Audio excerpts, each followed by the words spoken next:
the things I've been trying to tell people about keeping calm, carrying on, and staying focused and staying informed, the New York Times handled it wonderfully. And if you'll give me the privilege of time to read the New York Times and what they say. What this moment calls for: don't get distracted.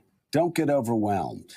Don't get paralyzed and pulled into the chaos that President Trump and his allies are purposefully creating with the volume and speed of executive orders, the efforts to dismantle the federal government, the performative attacks on immigrants, transgender people, and the very concept of diversity itself. The demands that other countries accept Americans as their new overlords, and the dizzying sense that the White House could do or say anything at any moment.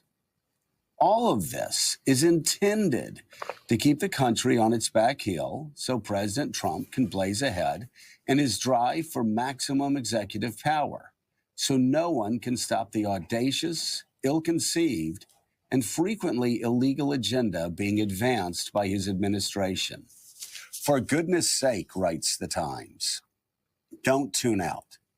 The actions of the presidency needs to be tracked, and when they cross moral or legal lines, they need to be challenged boldly and thoughtfully, with the confidence that the nation's systems of checks and balances will prove up to the task.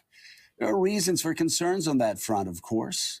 The Republican-led Congress has so far abdicated its role as a co-equal branch of government, from allowing its laws and spending directives to systematically be cast aside to fearfully ascending to the president's stocking of his cabinet with erratic, unqualified loyalists. Much of civil society, from the business community to higher education to parts of the corporate media, has been disturbingly quiet, even acquiescent. But there are encouraging signs as well. The courts, the most important check on a president who aims to expand his legally authorized powers and remove any guardrails, so far have held, blocking a number of Mr. Trump's initiatives. States have also taken action. They go on to say that none of this is to say that Mr. Trump shouldn't have the opportunity to govern. 77 million Americans cast ballots to put Mr. Trump back in the White House, and the Republican Party, now fully remade in the service of the MAGA movement, holds majorities in both houses of Congress. Elections, as it is often noted, have consequences. But is this unconstitutional overhaul of the American government what he campaigned on?